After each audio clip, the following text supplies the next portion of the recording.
King of Gods. By Fast Food Restaurant, Kabanata 15-16. Labanan muli ang Baminghui. Malapit sa Burning Heaven Sea, pinangunahan ng Divine Emissary Baminghui ang dalawang Palace Kings Godlord Tyrant Dragon at Godlord Heavenly Solitude sa paghahanap kay Zhao Yufei. Si Baminghui ay may hawak na isang hugis parihaba na aparato na may pilak na bola sa gitna nito. Ito ay isang instrumento sa paghahanap ng Heaven's Legacy Race. Natagpuan nila ang mga bakas ng enerhiya ni Zhao Yufei at nilikha ang instrumento sa paghahanap na ito upang subaybayan siya. Yung Zhao Yufei, saan lang siya nagtatago? Ang Godlord Tyrant Dragon ay medyo nag-aalala. Habang nagrereklamo siya, biglang nag-flash ang search instrument sa kamay ni Baminghui. Nandyan si Zhao Yufei. Masayang sabi ni Baminghui. Lumipad ang partido sa direksyon na ipinahiwatig ng instrumento sa paghahanap. Sa kabilang dulo, ang Godlord Bloodthirst at ang Elder ay nasa kalagitnaan ng paghabol kay Zhao Yufei, ngunit biglang nagbago ang direksyon ng kanilang target.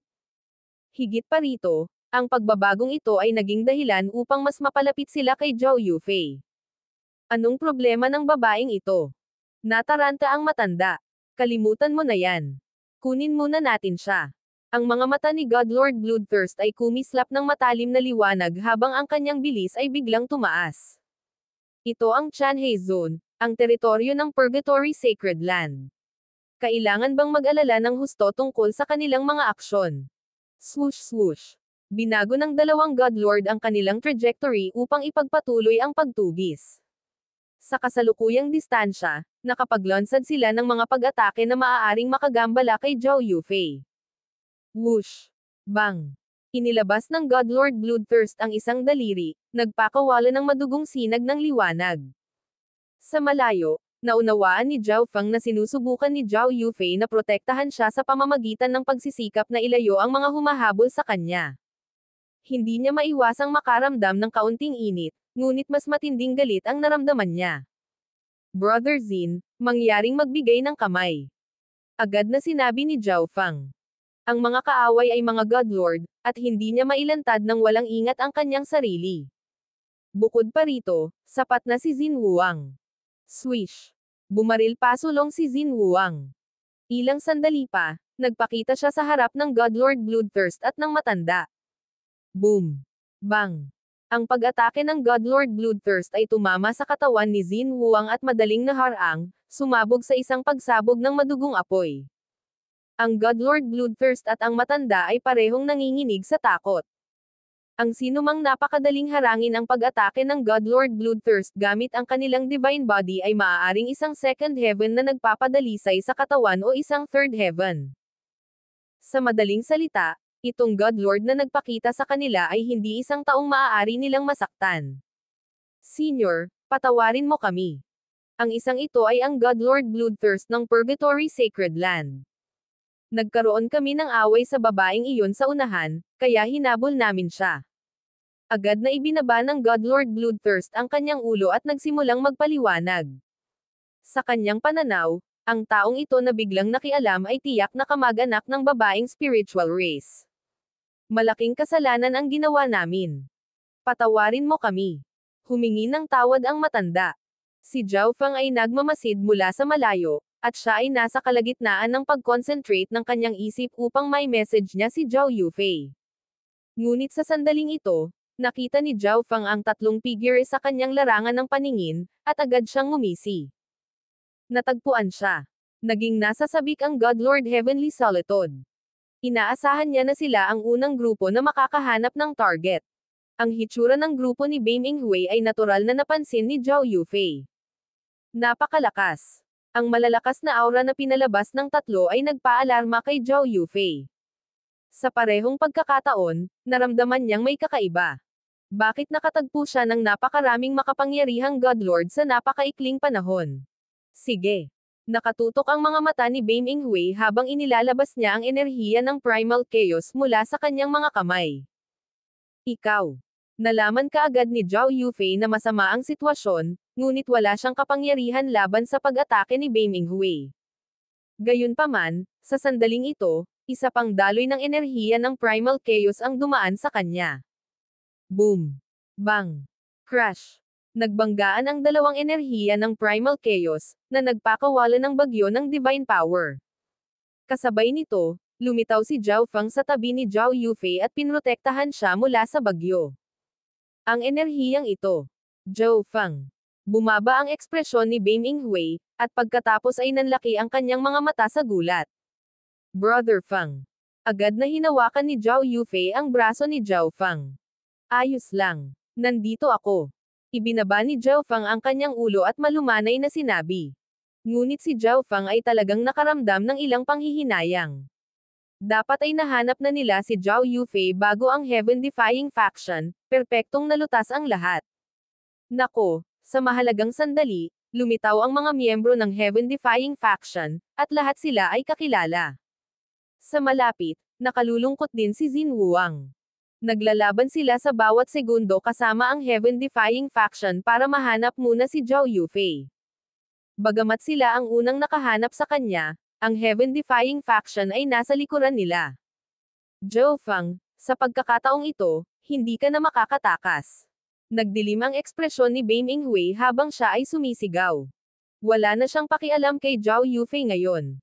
Pagkatapos ng lahat, sinusubukan lamang nilang hulihin si Zhao Yufei upang pilitin ang Ninth God Eye. Pumasok ka. Agad na dinala ni Zhao Feng si Zhao Yufei sa kanyang Dream Divine Kingdom. Sa kabilang panig, isinantabi ni Xin Wuang ang God Lord Bloodthirst at agad na umatras. Swoosh! Swoosh! Sina Zhao Feng at Xin Wuang ay bumalik upang sumali sa Twilight Valley. Si Zhao Feng at Twilight Valley ay may bilis na halos walang kapantay sa hanay ng Third Heaven God Lords. Kahit kay Xin Wuang, ang kanilang bilis ay bahagyang naapektuhan. Agad na humabol ang grupo ni Bame Inghui, ngunit natuklasan nila na hindi nila kayang isara ang distansya. Itong batang ito, naabot na ba niya ang antas na ito? Habang ang mga figure na iyon sa unahan ay unti-unting lumaki ang agwat, si Bame Inghui ay natigilan. Nang marinig niyang sinabi ni Yu Liuping na pinatay ni Zhao Feng ang Third Heaven God Lord sa Qixing Zone, nahirapan siyang paniwalaan.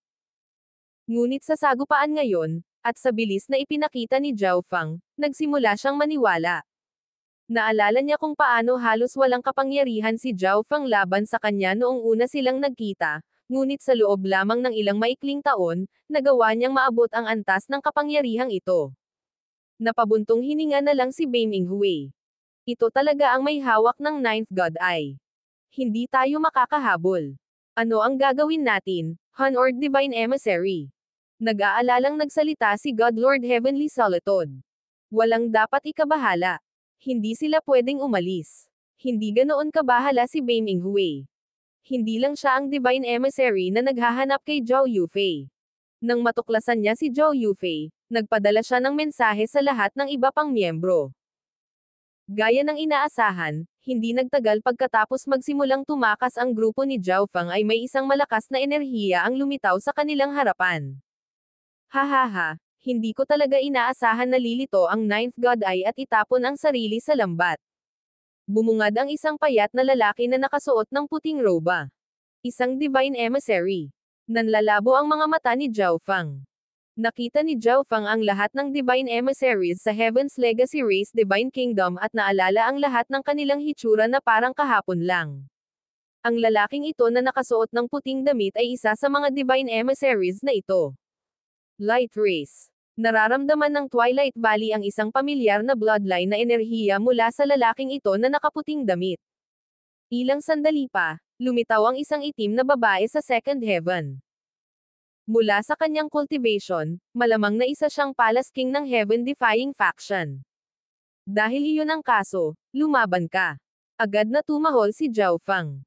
Kung kaharap lang nila ang mas mabagal na Bame Inghui, malaki ang tsansa nilang makatakas. Ngunit ang Divine Emissary na nakasuot ng puting damit ay may linya ng light race, kaya malamang na mahirap siyang itapon. Kaya, ito ay mas mahusay na upang labanan at mabilis na pangalagaan ang mga taong ito. Swish! Ang Twilight Valley ay bumaril patungo sa puting damit na Divine Emissary, na nag-activate ng kanyang light race na bloodline. Siya ay may matinding pagkamuhi para sa Heaven-defying faction, at lubos niyang kinasusuklaman ang mga miyembro ng Heaven-defying faction na may bloodline na light race. Whoosh! Whoosh! Whoosh! Ikinaway ni Zhao Fang ang kanyang kamay, tinawag ang kanyang tatlong combat clone. Zhao Kong, Zhao Wang, at Zhao Wan. Sa labanan sa Light Race Divine Kingdom, napatay ni Zhao Fang ang dalawang Third Heaven God Lords at ilang Second Heavens, umani ng malawak na ani ng mga mapagkukunan. Gumamit lamang si Zhao Fang ng napakaliit na halaga ng mga mapagkukunang ito, ipinasa ang natitira sa kanyang mga clone, ang Black Destruction Dragon, ang maliit na pas ang magnanakaw, at ang iba pa sa kanyang mga nasasakupan. Kaya, ang kanyang mga subordinate ay naging mas malakas din. Sumama si Xin Wuang sa mga clone ni Zhao Fang upang harapin ang tatlong Palace Kings. Si Zhao Fang ay lumaban kay Beiming Hui. Primal Chaos Tribulation Lightning Sword. Ipinalibot ni Zhao Fang ang kanyang Primal Chaos na enerhiya at umabant. Ngumuso si Beiming Hui at nagpaputok ng bola ng enerhiya ng Primal Chaos kay Zhao Fang. Ang pagkakita sa isang taong dati ng mahina ngayon ay kasing lakas niya at nagtataglay ng parehong Primal Chaos na enerhiya ay nag-iwan sa puso ni Beiming Hui na kumukulo sa pangit na damdamin. Boom! Bang! Crash! Sa isang segundo, nagpalitan ng 10 suntok ang dalawa, mga alon ng enerhiya ng Primal Chaos na tumatama sa kanilang paligid. Ang mga bundok ay gumuho at ang lupa ay nawala. Naghiwalay ang dalawa at nagpahinga ng ilang sandali. Napakalakas. Ang kanyang Primal Chaos na enerhiya ay kapareho ng sa akin, ngunit mayroon din siyang Tribulation Lightning Energy. Tinitigan ni Beiming Hui si Zhao Fang ng masama. Siya ay orihinal na naniniwala na siya ay may kakayahang talunin si Zhao Fang, ngunit sa katunayan, siya ay nasa likurang paa sa kanilang labanan. Chaos Origin Lock. Itinulak ni Beiming Hui ang kanyang palad pasulong, nagpapadala ng mga daloy ng enerhiya ng Primal Chaos na umiikot sa paligid ni Zhao Fang. Minsang ginamit ni Beiming Hui ang parehong hakbang na ito para makuha si Zhao Fang. Primal Chaos Lightning Vortex. Inilabas ni Zhao Fang ang kanyang Primal Chaos at Tribulation Lightning Energies, na agad na bumubuo ng isang itim na butas na pumutok sa kidlat. Kaboom! Hiss! Mabangis na nagbanggaan ang dalawang makapangyarihang Primal Chaos na enerhiya. Ang enerhiya ng Primal Chaos ng Beiming Hui ay nagkaroon ng anyo ng isang madilim na halo na sinusubukang kurutin ang paligid ng Zhao Fang, ngunit sa loob ng Primal Chaos Lightning Vortex, si Zhao Fang ay parang porcupine. Hindi lang kaya niyang ipagtanggol, kaya niyang umatake. Ang dalawang enerhiya ng Primal Chaos ay nagpatuloy sa pag-aaway, ang kanilang kapangyarihan ay nakakasira sa nakapalibot na espasyo. Sa huli, ang enerhiya ng Primal Chaos ng Beiming Hui ay naubos, at nabigo itong basagin ang depensa ni Zhao Fang. Paano naging ganito? Hindi gustong tanggapin ni Beiming Hui ang resultang ito. Primal Chaos Lock. Kasabay nito, ang Primal Chaos Lightning Vortex ni Zhao Fang ay nagbago sa hindi mabilang na magulong daloy ng enerhiya na nagsimulang umikot sa paligid ng Beiming Hui. Natutunan ko rin ang paglipat na ito. Malamig ang kanyang mga mata, pinagdikit ni Zhao Fang ang kanyang mga kamay. Ang magulong agos ay nagsimulang umikot, naging isang singsing na nagsimulang unti-unting sumikip. Chaos Heaven Wave. Si Beiming Hui ay nagpalibot ng kanyang Primal Chaos na enerhiya at nagpakawalan ng isang alon ng distorted na enerhiya. Boom! Bang! Isang butas ang nasuntok sa Primal Chaos Lock, ngunit mabilis itong naayos. I-lock. Tumawag si Zhao Fang. Ang magulong daloy ng enerhiya ay biglang sumikip, na nagsara sa loob ng Beiming Hui. Paano naging ganito? Medyo natulala si Beiming Hui. Ginamit niya ang hakbang na ito laban kay Zhao Fang at nabigo, at ngayon, gumagamit si Zhao Fang ng katulad na hakbang para ikulong siya. Hindi ako matatalo sa iyo. Sumigaw si Beiming Hui, ang kanyang katawan ay sumabog na may magulo at primal bloodline energy. Boom! Ang bloodline energy na ito ang naging dahilan ng unti-unting pagdilim ng kanyang katawan. Ang ibabang bahagi ng kanyang katawan ay biglang nawala, napalitan ng isang madilim na ulap. Matapos ay activate ang kanyang bloodline, nagpakawala si Beiming Hui ng mas malakas na primal chaos na enerhiya na nagbigay daan sa kanya na makawala sa primal chaos lock ni Zhao Fang. Ang bloodline ng Heaven Mending Race. Ang kalidad at kapangyarihan ng kanyang primal chaos na enerhiya ay parehong nakatanggap ng napakalaking tulong. Hindi napigilan ni Zhao Feng na mapabuntong hininga bilang papuri. Ngunit ang bloodline ng heaven-mending race ng Beiming Hui ay bahagi rin ng kanyang mga kalkulasyon. Hindi pa ginamit ni Zhao Feng ang kanyang buong lakas ngayon, at marami pa siyang nakalaan na galaw. King of Gods, Kabanata 1517. Sunod-sunod na pagpatay sa mga Palace King. Chaos Heaven Wave. Matapos ay activate ang kanyang heaven-mending race bloodline, lumakas ang fighting power ni Beiming Hui. Itinulak niya ang isang kamay pasulong, nagpakawala ng isang alon ng madilim at baluktot na enerhiya. Walang takot, lumipad si Zhao Feng upang salubungin ito. Ang kanyang Primal Chaos Tribulation Lightning Sword ay namamaga sa kapangyarihan at dumobol ang laki. Boom! Bang! Ibinaba ni Zhao Feng ang kanyang espada, at pagkaraan ng ilang sandali ng pagkapatas, nagtagumpay siyang maputol ang alon ng enerhiya. Sa pagkakataong ito, ginamit ni Zhao Feng ang kanyang Lightning Law, pinatataas ang kapangyarihan ng kanyang Tribulation Lightning Energy upang madagdagan ang kakayahan ng kanyang sword na mapanira. Lightning Law. Nagulat si Beiming Hui. Hindi niya inaasahan na hindi lang isang space-time law ang naintindihan ni Zhao Feng kundi isang lightning law din. Sa sandaling ito, swish! Isang silver-gray na guhit ang lumitaw sa likod ng Beiming Hui at inatake siya. Naghahanap ka ng kamatayan. Nanlamig ang mga mata ni Beiming Hui. Ang heaven-mending race ay sensitibo sa lahat ng uri ng enerhiya. Bukod dito, si Beiming Hui mismo ay isang Third Heaven God Lord. Naramdaman niya kaagad ang palihim na pag-atake ng maliit na magnanakaw na pusa. Buzz! Ang enerhiya ng Primal Chaos ay namuo sa likod ng Beiming Hui sa isang madilim at matibay na pader. Ang maliit na pas ang magnanakaw ay karaniwang mahihirapang makalusot sa mga depensa ng isang Third Heaven God Lord, ngunit sa sandaling ito, ang katawan ng maliit na magnanakaw na pusa ay naging kasing itim na parang anino, at pagkatapos ay nahati ito sa iba't ibang batis na gumagalaw sa madilim na pader na iyon. Ang apat na madilim na batis na ito ay hindi kapani-paniwalang mahirap maramdaman at magkapareho rin. Isang lihim na bloodline art ng Shadow Race. Bahagyang ngumiti si Zhao Feng. Sa digmaan sa pagitan ng Spiritual Race at Blazing Gold Race, nakipaglaban si Zhao Feng sa Ancient God Shadow Death ng Shadow Race. Pagkatapos noon, nakipaglaban siya sa Shadow Stream Peak, na ang mga miyembro ay gumamit ng maraming malalakas na kasanayan ng Shadow Race. Kapla Ash. Ang apat na malabong batis ay naging apat na itim na maliit na pas ang magnanakaw. Bawat isa sa kanila ay bumuo ng isang itim na saber at nilaslas ang mga ito sa katawan ni Beiming Hui. Sa malapitan, ang nakakatakot na pag-atake ng Shadow Race ay tumama ng halos kaagad. Hiss! Humirit sa sakit si Beiming Hui nang lumitaw sa kanyang katawan ang apat na sugat na napakahirap gamutin. Itinuon ni Zhao Feng ang kanyang kaliwang mata sa sugat ni Beiming Hui at bumulong sa gulat. Ang kapangyarihan ng bloodline ng Destruction Dragon Race. Ito ang unang pagkakataon na nakita niya ang maliit na pas ang magnanakaw na gumamit ng bloodline na kapangyarihan ng isang nangungunang 10 sinaunang lahi. Marahil ito ay dahil sa Black Destruction Dragon.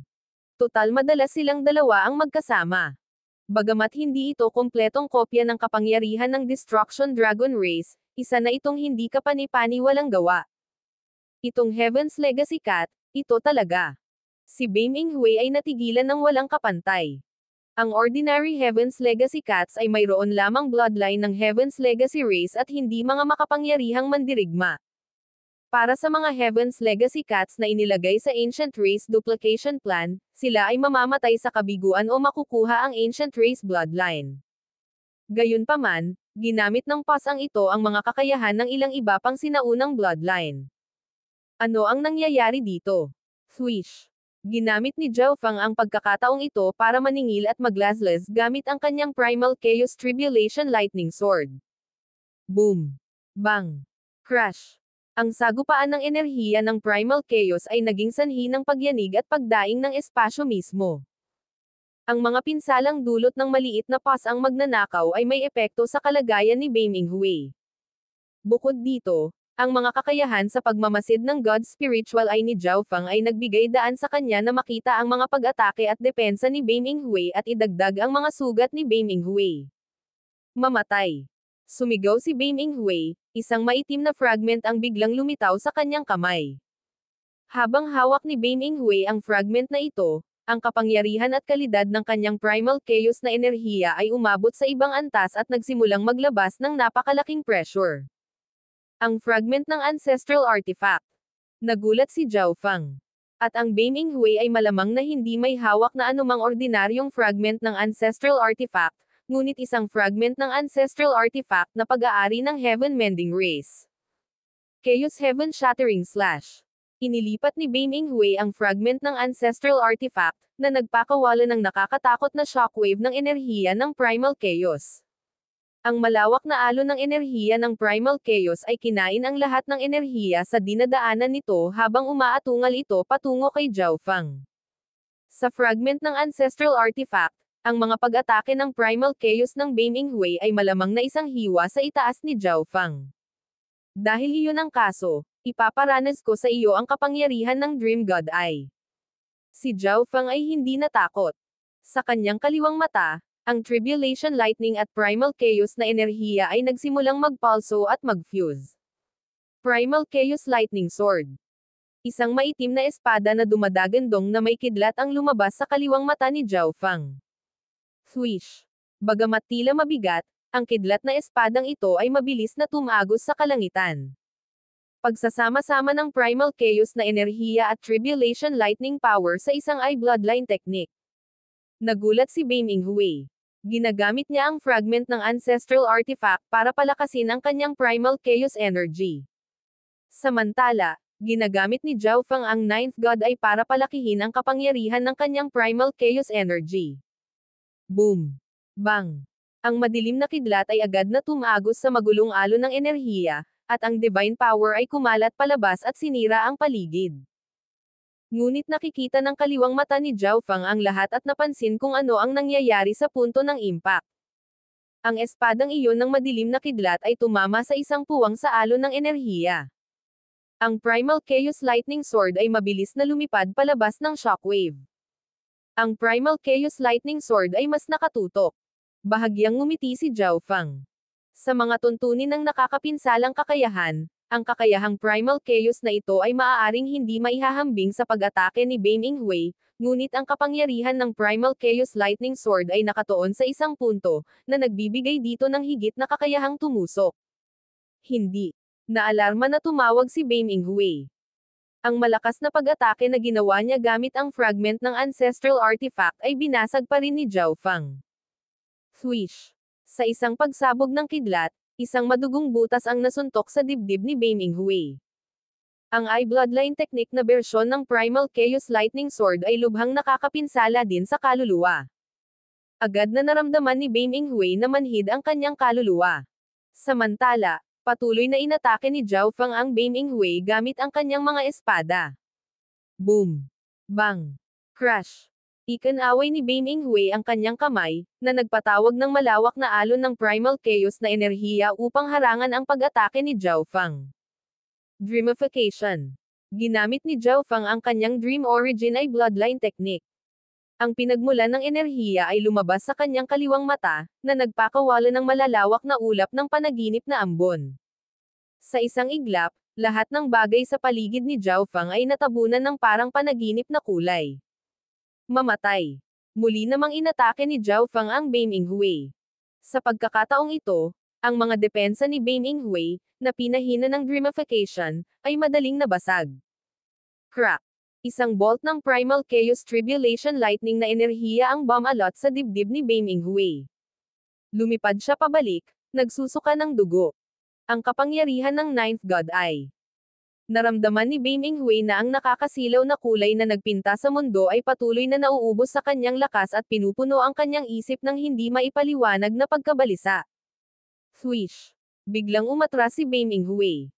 Ilang beses na niyang nakita si Zhao Fang na gumamit ng Dreamification at naunawaan niya ito. Sa kanyang mabibigat na pinsala, kung ipagpapatuloy niya ang pakikipaglaban kay Zhao Fang habang apektado ng Dreamification, siya ay nasa matinding panganib. Kaya, pinili ni Bame Inghui na pansamantalang umatras at ilabas ang labanan. Kumpiyansa siya na hindi mapapanatili ni Zhao Fang ang Dreamification magpakailanman. Ngunit sa pagtataka ni Bame Inghui, Hindi siya hinabol ni Zhao Fang. Swish! Tumalikod si Zhao Fang at bumaril patungo sa God Lord Tyrant Dragon, God Lord Heavenly Solitude, at sa itim na babae. Ang kanilang layunin ngayon ay tumakas, hindi lumaban hanggang kamatayan. Dahil pinili ni Bame Inghui na umatras, si Zhao Fang ay natural na hindi matibay na humabol. Bukod dito, si Bame Inghui ay isang Third Heaven God Lord at ang Heaven Mending race na bloodline na dalubhasa sa depensa. Ang pagpatay sa kanya ay magiging kasing hirap o higit pa sa pagpatay kay Yu Liuping. Boom! Bang! Crash! Ang tatlong clone ni Zhao Fang at si Xin Huang ay nasangkot sa matinding labanan sa tatlong Palace Kings. Kahit na ang sitwasyon ay isang pagkapatas, ito ay medyo disente sa pananaw ni Zhao Fang. Pagkatapos ng lahat, ang kanyang tatlong clone ay nasa Second Heaven o sa ibaba. Papatayin muna kita. Itinoon ni Zhao Fang ang kanyang mga mata sa God Lord Heavenly Solitude. Ang God Lord Heavenly Solitude ang isa sa trio na ito na pinakakilala ni Zhao Fang, at siya rin ang pinakamahina. Swish! Si Zhao Fang ay bumaril patungo sa God Lord Heavenly Solitude sa isang pilak na guhit ng liwanag. Ano? Natigilan ang God Lord Heavenly Solitude. Talagang nagawa ni Zhao Fang na talunin ang Divine Emissary na si Bame Inghui. Ngunit ang sensasyon ng napipintong kamatayan na tumatama sa kanyang isipan ay hindi nagbigay ng mas mahabang panahon sa Panginoong Heavenly Solitude para mabigla. Death Vortex. Inactivate ng God Lord Heavenly Solitude ang kanyang Eye of Death, na nagpakawala ng itim na vortex na puno ng enerhiya ng Death Law, na naging dahilan upang ang lahat ay mauna sa kamatayan at pagkabulok. Ngunit sa harap ng ganap na kapangyarihan, maging ang kamatayan ay kailangang sumuko. Boom! Bang! Isang alon ng Primal Chaos Tribulation Lightning na enerhiya ang pumutok sa Death Vortex at nagpatuloy. Nanginag sa takot ang buong katawan ng God Lord Heavenly Solitude sa tanawing ito, at nagsimula siyang tumakas. Gayunpaman, ang alon ng enerhiya na ito ay kumilos ng napakabilis para makaiwas ang God Lord Heavenly Solitude. Boom! Plush! Ang Primal Chaos Tribulation Lightning Wave ay humampaz, naputol ang kanang braso ng God Lord Heavenly Solitude. Ang matinding sakit ay naging dahilan ng pagsigaw niya at pagsigaw. Sa pag-ataking ito, kukunin ko ang buhay ng aso mo. Bago pa makabawi ang God Lord Heavenly Solitude, dumating si Zhao Fang, punong-puno ng intensyong pumatay ang kanyang boses. Isang alon ng Primal Chaos Tribulation Lightning na mas malakas kaysa sa huling umuungol. Boom! Bang! Sumabog ang katawan ni God Lord Heavenly Solitude, lubos na dinurog ng walang hanggan na Primal Chaos at Tribulation Lightning energies. Ang buong proseso ay tumagal ng wala pang 2 segundo. Zhao Fang, tumigil ka. Galit na umungal si Bame Inghui habang sumugod siya. Primal Chaos Lightning Sword. Ibinaling ni Zhao Fang ang kanyang kaliwang mata at nagpaputok ng isang espada ng kidlat. Nanginag si Bame Inghui at umiwas sa gilid. Kaplaash! Ngunit ang Primal Chaos Lightning Sword ay sadyang napakabilis at nagawa pa ring tumagos sa kanyang kanang balikat. Ang Primal Chaos Lightning Sword ay parehong mabilis at makapangyarihan. Ang mga pinsala ni Bame Inghui ay muling lumala, at ang takot ay humawak sa kanyang puso. Ikaw na ang mamamatay. Ang mga mata ni Zhao Fang ay napako sa kalapit na God Lord Tyrant Dragon. Hindi. Iligtas mo ako, Divine Emissary. Kamakailan lang ay pinanood niya si Zhao Fang na patayin ang God Lord Heavenly Solitude, at ngayong ibinaling na ni Zhao Fang ang kanyang atensyon sa kanya, nabigo ang tapang ng God Lord Tyrant Dragon at agad siyang humingi ng tulong kay Bame Inghui. Nabaluktot ang mukha ni Bame Inghui sa pag-aalinlangan at sakit. Zhao Fang, maglakas loob ka. Galit na dumura si Bame Inghui habang ina-activate niya ang kanyang ancestral artifact fragment at naghahanda na salakayin si Zhao Fang. Hindi siya nang ahas na lumapit kay Zhao Fang, ngunit maaari pa rin niyang matakpan si Zhao Fang sa pamamagitan ng pangmatagalang pag-atake. Primal Chaos Lightning Vortex. Inilipat ni Zhao Fang ang kanyang Primal Chaos Energy at Tribulation Lightning Energy sa napakaitim na Primal Chaos Lightning Vortex. Boom! Bang! Crash! Ang malakas na pag-atake ni Bame Inghui ay bumagsak, ngunit sa pamamagitan ng pagtutok ng kanyang buong kapangyarihan sa depensa, nagawang harangin ito ni Zhao Fang. Nakahinga ng maluwag ang God Lord Tyrant Dragon, Ngunit sa sandaling ito, isang kidlat ang bumaril mula sa kidlat na vortex. Iyon ay nakatuon ang Godlord Tyrant Dragon sa kidlat na iyon at napagtanto na ito ay isang espada na gawa sa baluktot na enerhiya na kumakaluskos ng kidlat. Hindi ba ito ang Primal Chaos Lightning Sword na tumagos sa balikat ni Beiming Hui? Kapla Ash. Sa oras na napagtanto ito ng Godlord Tyrant Dragon, ang Primal Chaos Lightning Sword ay tumagos na sa kanyang ulo. Bang! Sumabog ang katawan ni Godlord Tyrant Dragon, itim na apoy na nagliliyab. Madarama ng isang tao na ang Godlord Tyrant Dragon ay nasa kanyang huling hininga. Kung hindi dahil sa katotohanan na siya ay miyembro ng 9th rank Destruction Dragon Race, na nagtataglay ng Destruction Dragon Body, ang Godlord Tyrant Dragon ay agad na napatay. Swish! Ngunit ginamit ni Xin Huang ang pagkakataong ito para mag-charge, ang kanyang napakalaking palad ng 5 elements energy ay lubos na pinapatay ang itim na apoy. Sa oras na ito, 2 sa 3 Palace King ang napatay. Tanging ang itim na babae lamang ang naiwan, at siya ay natakot sa kanyang talino at nalilito kung ano ang gagawin. King of Gods, Kabanata 15:18. Pagpatay sa isang Divine Emissary.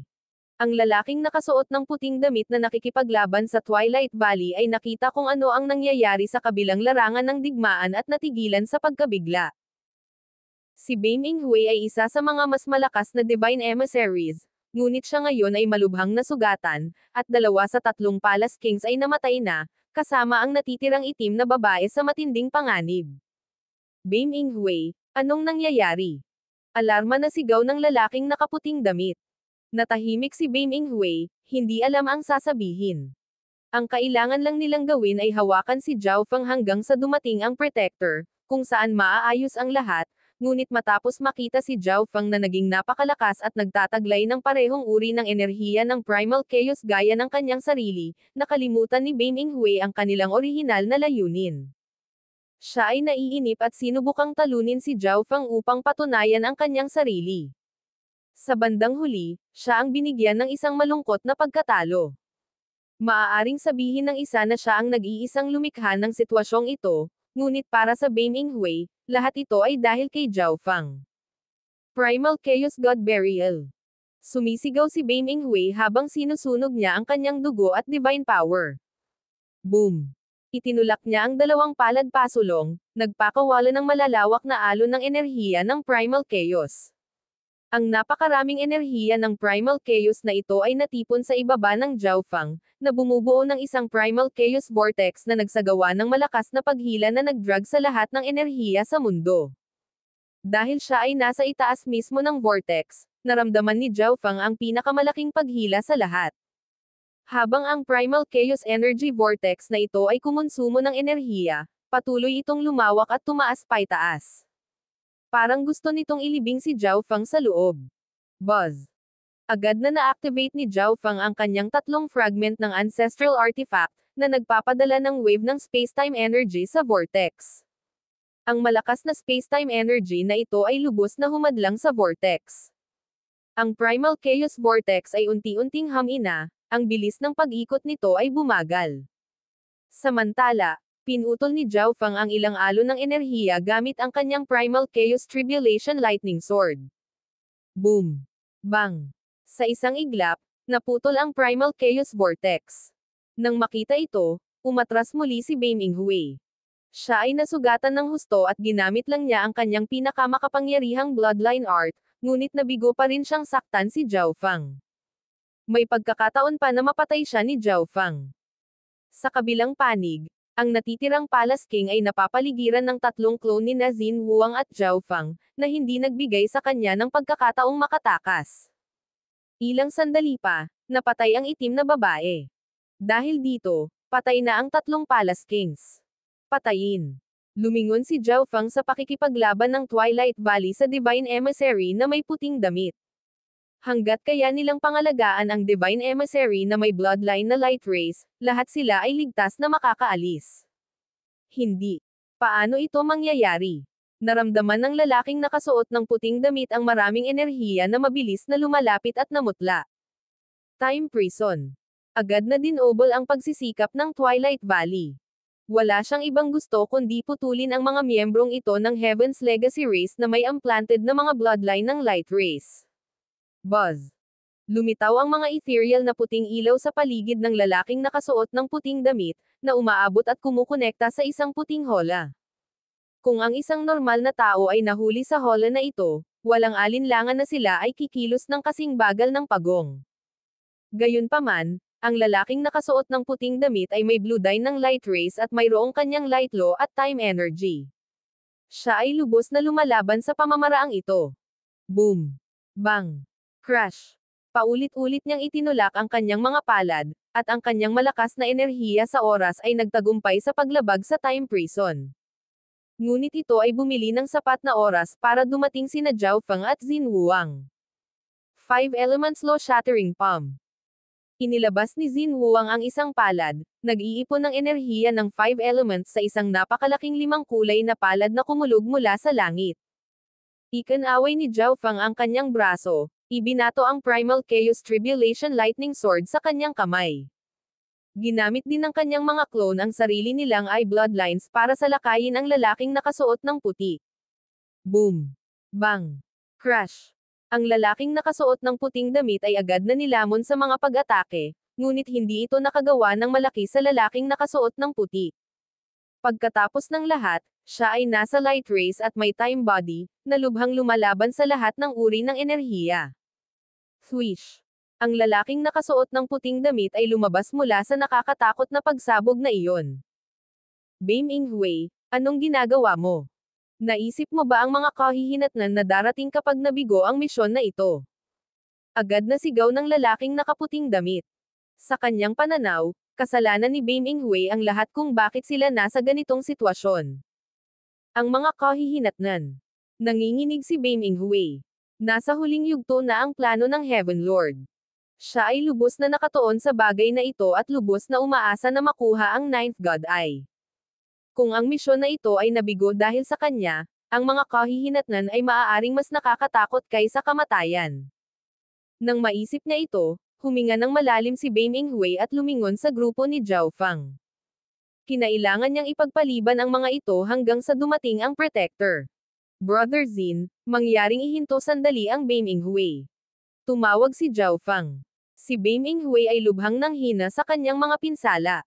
Ang tatlong clone ni Xin Wuang at Zhao Feng ay malamang na hindi magkakaroon ng malaking problema sa pagpigil sa kanya. Senior Twilight Valley, tayo na. Agad na tumahol si Zhao Feng. Napakabilis ng lalaking light race na nakasuot ng puting damit. Kung hindi siya nasaktan o namatay, mahihirapan silang makatakas. Time Blade. Ang Twilight Valley ay umiwas gamit ang kanyang palad, nagpapadala ng napakaraming ethereal white blades na tila isang walang hangganang puting ilog. Swish! Hinawakan ni Zhao Feng ang isang Primal Chaos Tribulation Lightning Sword at umahan para sa malapitang labanan. Mamatay! Umungal ang lalaking nakasuot ng puting damit, ikanaway ang magkabilang braso at pinakawalan ang dalawang malalaking talom ng enerhiya ng oras. Ang mga talom na ito ay nagdala ng katahimikan saan man sila dumaan, na tila nag-freeze kahit na ang espasyo mismo. Nang makita ito, bumuo si Zhao Feng ng dalawang Primal Chaos Tribulation Lightning Swords at inihagis ang mga ito pasulong. Boom! Bang! Crash! Ang mga talom ng oras ay bumangga sa Primal Chaos Tribulation Lightning Swords. Habang sumasabog ang mga enerhiyang ito, nalikha ang pagbaluktot ng ipinagbabawal na enerhiya sa punto ng epekto. Napakalakas ng enerhiya ng Primal Chaos. Hindi nakakagulat na natalo ang Bame Inghui. Naalarma ang lalaking nakasuot ng puting damit. Ngayon lang niya ginamit ang lahat ng kanyang lakas, ngunit nauwi pa rin siya sa pagkawala ng bahaging ito. Samantala, isang kakilakilabot na Primal Chaos na bagyo ang humahampas sa kanya. Whoosh! Whoosh! Ang lalaking nakasuot ng puting damit ay naglabas ng sunod-sunod na bola ng time energy para iwaksi ang bagyong ito. Ngunit sa sandaling ito, isang nakasisilaw na kidlat ang bumaril mula sa gitna ng bagyo. Swish! Sa isang iglap, isang Primal Chaos Lightning Sword ang bumaril patungo sa lalaking nakasuot ng puti. Napakabilis. Ngumisi ang lalaki. Masyadong mabilis ang eye bloodline technique ni Zhao Feng. Sa oras na may napansin siyang kakaiba, Nasa harapan na niya ang pag-atake.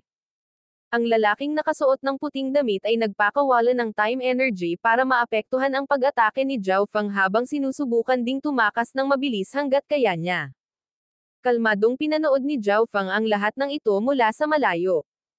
Halos magarantya niya ang 100% katumpakan sa kanyang Primal Chaos Lightning Swords, ngunit iba ang mga bagay nang ang kanyang kalaban ay miyembro ng Light Race. Maaaring pabagalin ng time energy ng Light Race ang pag-atake ng kalaban habang pinapataas din ang sariling bilis. Ito ay hindi para sa walang dahilan na sila ay kilala bilang ang pinakamabilis sa 10,000 ancient races. Ngunit ang Ninth God Eye ni Zhao Feng ay mayroon ding batayan para sa reputasyon nito. Bilasan mo. Sumuntok. Ginamit ni Zhao Feng ang kanyang origin energy at thought power at itinoon ang mga ito sa isang ideya. Nakatuon ang kanyang kaliwang mata sa Primal Chaos Lightning Sword. Ang tanging hiling niya ay tamaan ng espada ang lalaking nakasuot ng puti. Agad na na-activate ang kakayahan ng realization. Habang nag-evolve ang kanyang God Eye at tumaas ang kanyang cultivation, lumakas at lumalakas ang thought power ni Zhao Feng, gayon din ang kanyang kakayahan sa realization. Swish! Ang pag-atake na orihinal na maliit ang pagkakataon na tamaan ang lalaking nakasuot ng puti ay biglang nagbago ng takbo at bumilis. Ano? Namutla sa hindi makapaniwalang lalaking nakasuot ng puting damit. Karaniwan, ang mas mabilis na pag-atake ay, mas mahirap na baguhin ang kurso nito, ngunit nakita niya ngayon ang kakaibang tanawin na ito sa kanyang sariling mga mata. Hindi lang nagbago ang kurso ng Primal Chaos Lightning Sword, ngunit bumilis pa ito. Ito ay simpleng walang katotohanan. Kaplaash.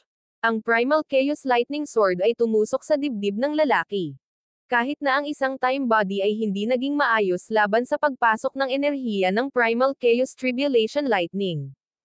Kasabay nito, dumaong ang Blade of Time ng Twilight Valley, na tumama sa ethereal na katawan ng lalaking nakasuot ng puting damit. Primal Chaos Lock. Itinulak ni Zhao Feng ang dalawang kamay pasulong, na nagpakawala ng napakaraming enerhiya ng Primal Chaos. Ang enerhiya ng Primal Chaos na ito ay napalitan ng hindi mabilang na magulong agos na ganap na nakapalibot sa lalaking nakasuot ng puting damit. Hindi. Nang makabawi ang lalaking nakasuot ng puting damit mula sa mga pag-atake ni na Zhao Feng at Twilight Valley, natuklasan niyang nakulong na siya. Eye Lock. Pinagdikit ni Zhao Feng ang kanyang mga kamay, at ang magulong enerhiya ay agad na sumikip sa isang bola na ganap na tumakip sa lalaking nakasuot ng puting damit. Buzz! Buzz! Ipinikit ng lalaking nakasuot ng puti ang kanyang mga mata, at ang kanyang buong katawan ay sumabog ng nakakasilaw na liwanag, na nagmumula sa malalakas na alon ng enerhiya ng oras. Zhao Feng, tatakas siya. Nagbabala ang Twilight Valley.